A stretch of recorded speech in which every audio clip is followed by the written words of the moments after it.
Hello friends! Welcome to Daily Sourdough. Today I have something spectacular, sourdough chocolate cake.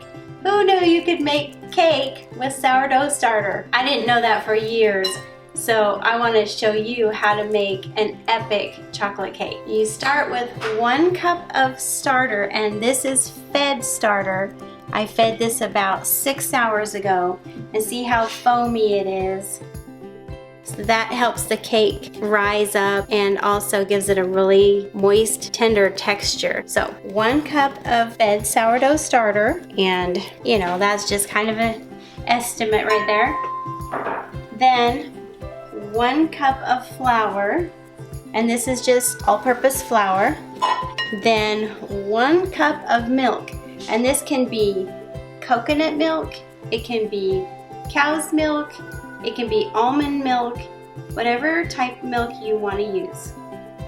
1 cup of milk. Make sure you thoroughly mix the starter and the flour and the milk together. And this is going to sit on my counter overnight, and it can sit on your counter anywhere up to 20 hours. So I'm going to let this sit on my counter until tomorrow afternoon, which will be roughly 16 hours. So tomorrow we add the rest of the ingredients and bake it. Oh boy, you're in for a treat. Use my favorite covering, the shower cap that my daughter gave me, and we let that sit on the counter until tomorrow. My cake batter has been sitting on the counter for about 20 hours, and I'm ready to mix everything else together and bake it. So in a separate bowl, mix 1.5 cups of sugar, 1 teaspoon of salt, and 1.5 teaspoons of soda, and I mixed them in a separate bowl so that I can get any chunks out of the soda that might be there. Then I'm going to mix that with the sugar to make sure they're incorporated well. Next, add 1 cup of oil, and this can be whatever oil you like to use. It can be coconut oil, avocado oil, olive oil, whatever your favorite is. This one is avocado oil. I like using avocado oil because it doesn't have much flavor, but coconut oil is really good too, especially if you like coconut flavored things. Then add 2 teaspoons of vanilla. That's about 2 teaspoons. Mix that up really well. Then we're going to add in 3/4 cup of cocoa. And again, you can use any cocoa that you like, but this is my all-time favorite cocoa. It has such a rich, deep chocolate flavor. It's made in Boise, Idaho. So we're going to add 3/4 cup of cocoa.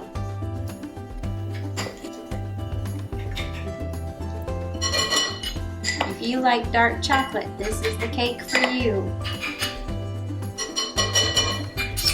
We had somebody here the other day who said, "Oh, I don't like chocolate cake." And then they tasted this chocolate cake and they said, "That is the best chocolate cake I have ever tasted." So mix that up really thoroughly. Then I'm going to take some electric beaters and beat 2 eggs into the batter. Mix each egg in 1 at a time.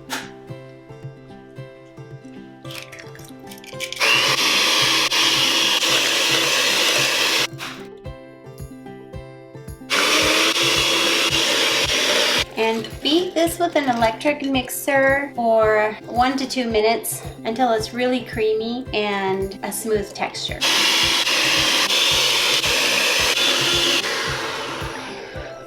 When these ingredients are beat smooth, now it's time to add this to our sourdough mixture. Now stir this mixture into your sourdough batter.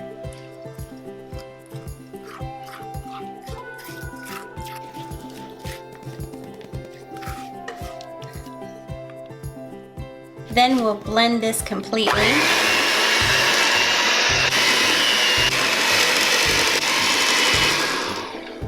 It takes a minute to get all this mixed together because your sourdough batter is kind of sticky.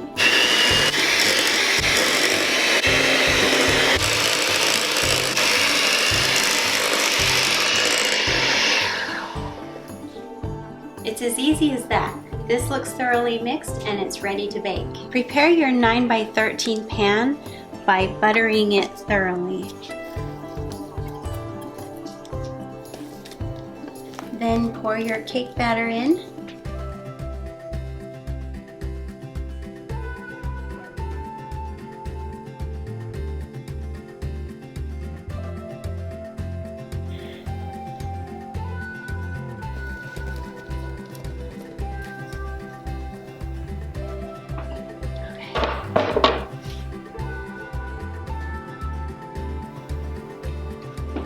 Be sure to lick the spatula. Now we'll bake the cake at 350 degrees for 30 to 40 minutes until your toothpick tests clean.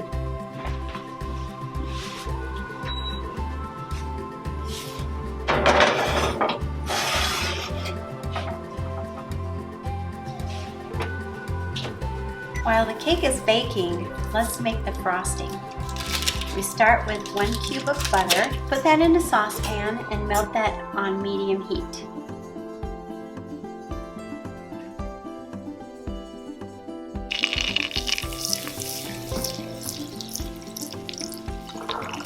And to the butter, we add 4 tablespoons of cocoa.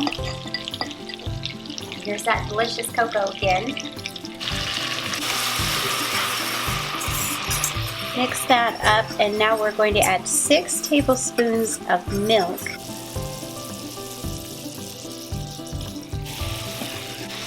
This is a 2 tablespoon measuring spoon, which is really handy. And bring this to a boil until it's really bubbly, just like this. Then turn off your heat and add a teaspoon of vanilla and enough powdered sugar to make it the consistency you like. I like my frosting a little bit on the runny side because that way it kind of oozes into the cake a little bit and down the sides. So I add just enough to make it creamy but not stiff.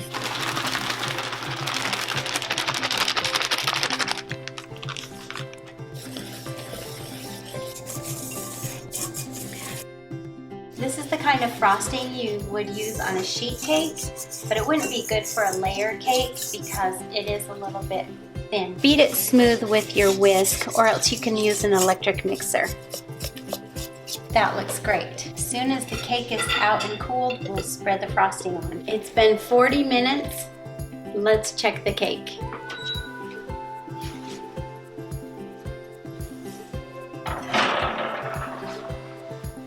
Okay, that looks delicious. The cake's been cooling for about 20 minutes. You want to frost the cake after it's cooled, but the frosting is still warm because you want the frosting to be able to drizzle over the cake and just smooth out, but not weigh the cake down so that it sinks in the middle.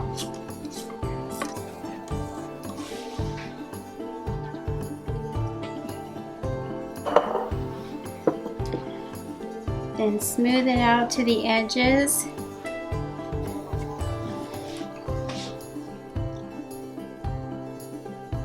This is the perfect cake to feed someone who has difficulty with sugars or digesting gluten. Since it's a fermented food, then it's so much easier to digest and you probably won't get a bellyache. That means you can eat 2 pieces, right?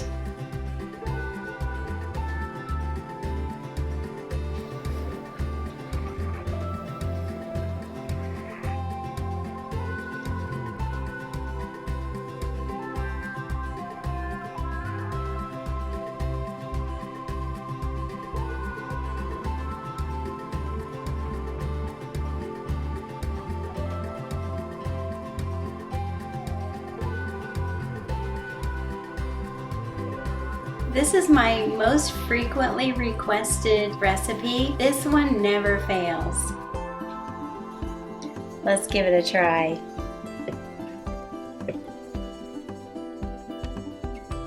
Wow. It's so moist.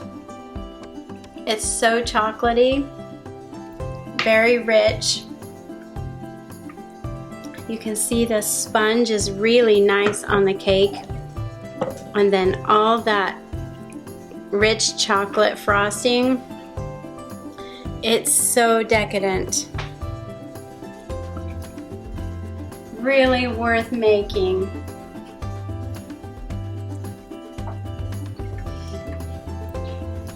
Delicious. You have to try this recipe. And if you like it, give it a thumbs up. And if you'd like to see more delicious recipes and how to use your sourdough starter on a daily basis, then subscribe because more delicious recipes are coming up on Daily Sourdough.